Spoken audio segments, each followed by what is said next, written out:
Olá a todos, aqui é o Showtime 112. No nosso vídeo anterior, vocês puderam ver como Israel tentou um movimento de decapitação ao interceptar uma aeronave de transporte VIP egípcia. Como eles então lançaram um ataque aerotransportado no centro da península do Sinai e como os egípcios conseguiram interceptar aeronaves de reconhecimento britânicas. Se você quiser saber mais detalhes sobre esses eventos e obter um contexto para a crise de Suez de 1956, assista aos nossos vídeos anteriores. Os links estão na descrição do vídeo. Os egípcios, no início, não entenderam o ataque aerotransportado israelense no desfiladeiro de Mitla em 29 de outubro, pois era pequeno demais para ser uma ameaça real. Após coletar informações, enviaram 2 grupos de brigada blindada e uma leve de reconhecimento para se reposicionarem pelo canal de Suez. Eles também posicionaram seus MiG-15 e MiG-17 mais próximos do Sinai e convocaram todos os pilotos de volta para seus esquadrões. Em 30 de outubro de 1956, ao amanhecer, 4 vampires egípcios, liderados pelo comandante de esquadrão Bagat Hassan Hilmi, decolaram em uma missão de reconhecimento sobre o centro do Sinai. A passagem de Mitla estava coberta por uma névoa espessa, então eles não conseguiram localizar nenhuma posição israelense. Mas eles continuaram mais 150 quilômetros a leste e eventualmente localizaram a avançada Brigada 202 israelense na região de Cantila. Essa unidade estava indo para o oeste com a intenção de se juntar aos paraquedistas, e até esse momento os egípcios estavam completamente alheios a isso. Ao perceber toda a dimensão da situação, a Força Aérea Egípcia recebeu ordens para atacar. Às 9h15 o nevoeiro se dissipou e 4 MiG-15 da unidade número 1 esquadrão liderado pelo comandante de esquadrão Rinawi atacou os paraquedistas israelenses com bombas e foguetes. Inab lembra que teve dificuldade em localizar os israelenses bem camuflados, mas lançou suas bombas com base em onde esperava que eles estivessem.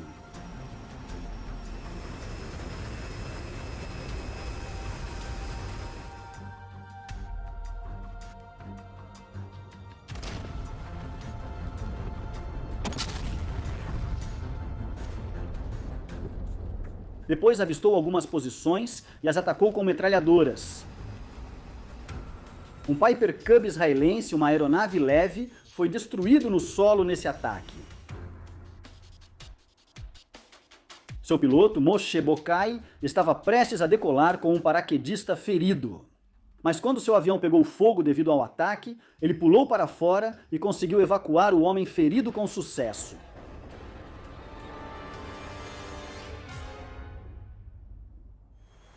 Mais ou menos na mesma época, outros 6 MiG-15 da primeira esquadrilha atacaram a Brigada 202 israelense em avanço perto de Tamad.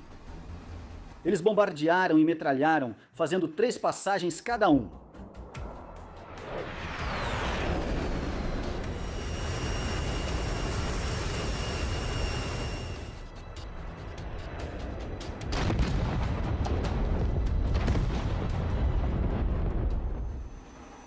Os egípcios alegaram ter destruído 6 veículos israelenses. Outro ataque ocorreu às 10 horas, enquanto a unidade israelense se recuperava do primeiro e começava a se mover. Fontes israelenses mencionaram 7 soldados feridos nos 2 ataques. 4 Meteors foram os próximos a atacar a Brigada 202 em avanço perto de Tamad, alegando a destruição de um caminhão de munição, um motor e outros 3 veículos.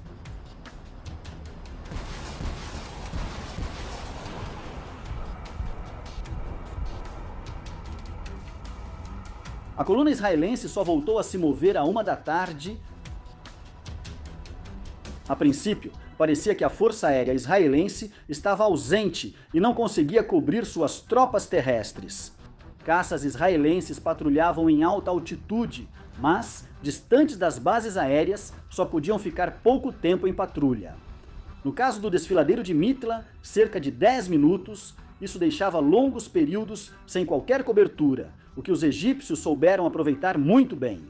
Os comandantes israelenses hesitaram inicialmente em usar seus caças-bombardeiros.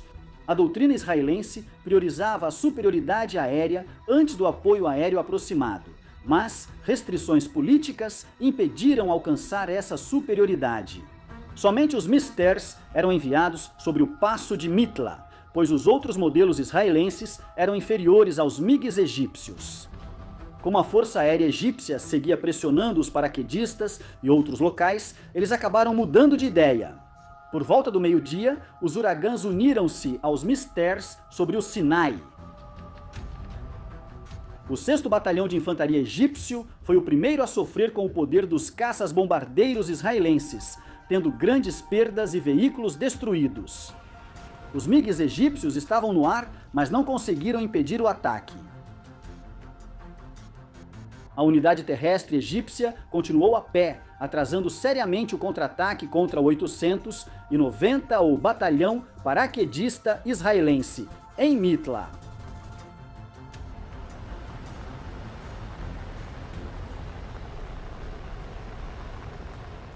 No início da tarde, 6 MiG-15 e 4 Meteors atacaram as posições dos paraquedistas israelenses em Mitla, resultando na destruição de alguns veículos.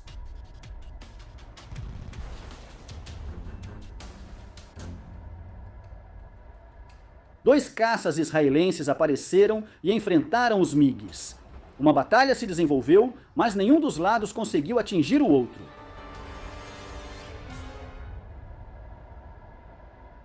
Às 15h, os MiG-17 egípcios realizaram suas primeiras missões operacionais. O Egito tinha 12 desses caças avançados que eram operados pelo Esquadrão número 1, uma unidade mista que também possuía 18 MiG-15. O líder de esquadrão Shalab Elinab novamente comandou um voo de 4 aeronaves de Almaza, mas agora para interceptar uma aeronave de reconhecimento britânica. Port Said. Os caças egípcios ficaram na cola do intruso e o identificaram como um Halifax. Isso é improvável, poderia ter sido um Avro Shackleton. A nave pediu permissão ao controle de solo para abrir fogo, mas foi negada, com a explicação de que os ingleses não declararam guerra.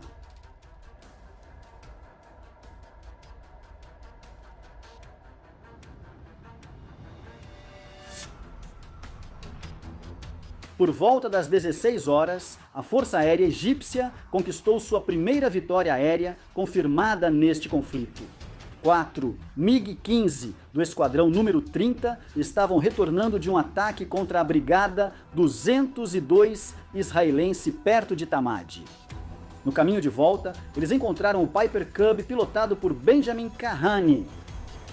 O avião leve foi imediatamente atacado pelos MiGs. O piloto israelense conseguiu desviar dos ataques por um tempo, vários minutos, segundo fontes egípcias, e até 15 minutos, segundo fontes israelenses.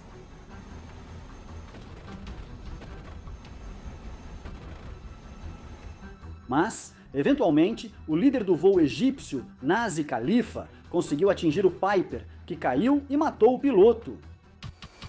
Os MiGs todos retornaram à base, embora com combustível muito baixo.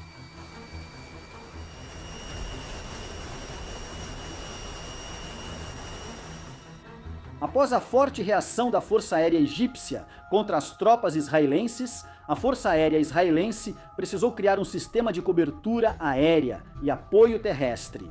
As 15H receberam o relatório de que 24 MiGs estavam prestes a ser lançados contra os paraquedistas na passagem de Mitla. Esse número, na verdade, era 4 e foi traduzido de forma errada. Mas antes que isso ficasse claro, os 10 melhores foram acionados e enviados para a área. Sem encontrar nenhum MiG, seguiram voo até a base aérea de Kabrit. Havia uma patrulha fixa de 2 MiGs no ar, mas mais 4 foram imediatamente acionados para reforçá-los. Eles foram atacados pela seção azul dos Misters do Esquadrão 101 de Israel. Mistair.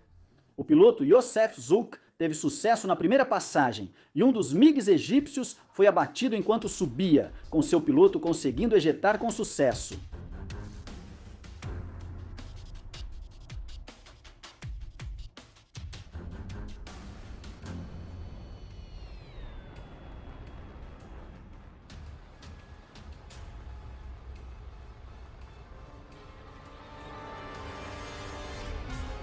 Mas os israelenses foram então atacados pelos 2 MiGs da patrulha de prontidão, iniciando uma batalha aérea.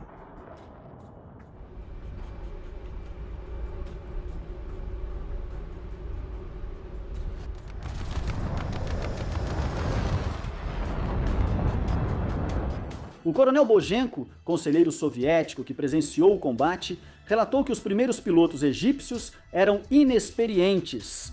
Mas então, um piloto veterano, o capitão Sitik, decolou e entrou na briga.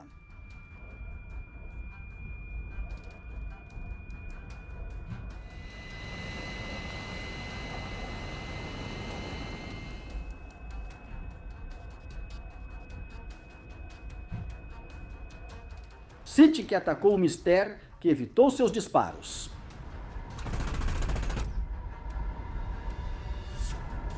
Ambas as aeronaves se afastaram, mas então Sitik conseguiu abrir fogo mais uma vez.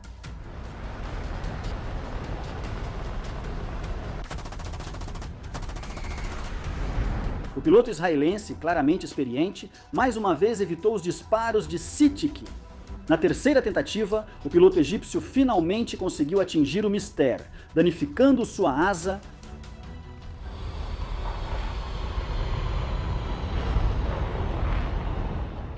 Mas Sitik foi imediatamente atacado por outro Mystère e teve que realizar uma manobra evasiva. Ele não viu o que aconteceu com o Mystère que havia danificado. Coincidentemente, era Joseph Zouk, o piloto que obteve a primeira vitória no início da batalha. Embora os egípcios tenham reivindicado a vitória, Zouk conseguiu de fato voltar para casa com um grande buraco na asa. E existem fotos para comprovar isso. A batalha durou entre 10 e 12 minutos, mais 2 pilotos israelenses afirmaram ter atingido os MiGs, incluindo o futuro comandante da Força Aérea Israelense, Amos Lapidot. O primeiro relatório de batalha israelense indicou que 2 ou 3 MiGs foram abatidos e um Mystère caiu no mar por falta de combustível. Horas depois, informaram apenas um MiG abatido por Joseph Zouk e todos os Mystères retornaram à base. Apesar de perder um MiG-15 nessa batalha, a Força Aérea Egípcia tinha motivos para estar satisfeita ao final do segundo dia da guerra. Eles realizaram mais de 50 missões de combate com apenas uma perda, e em troca abateram um Piper Cub e destruíram outro no solo. Eles também realizaram vários ataques aéreos de interrupção, prendendo o 800 e 90º Batalhão Israelense no desfiladeiro de Mitla e retardando o avanço da 202ª Brigada. No entanto, as 19H Grã-Bretanha e França emitiram seu ultimato para que ambos os lados evacuassem uma área de 10 milhas de cada lado do Canal de Suez. A liderança egípcia percebeu que lutava contra 3 países, não só Israel. Para mais cobertura sobre a guerra aérea na crise de Suez de 1956, continue assistindo a Showtime 112. Além disso, confira a loja online Trustmaster. Se você comprar qualquer item lá, use meu código de criador Showtime112. Posso reembolsar minha comissão, que normalmente varia de 3% a 7%. Fale comigo por e-mail ou redes sociais para mais detalhes.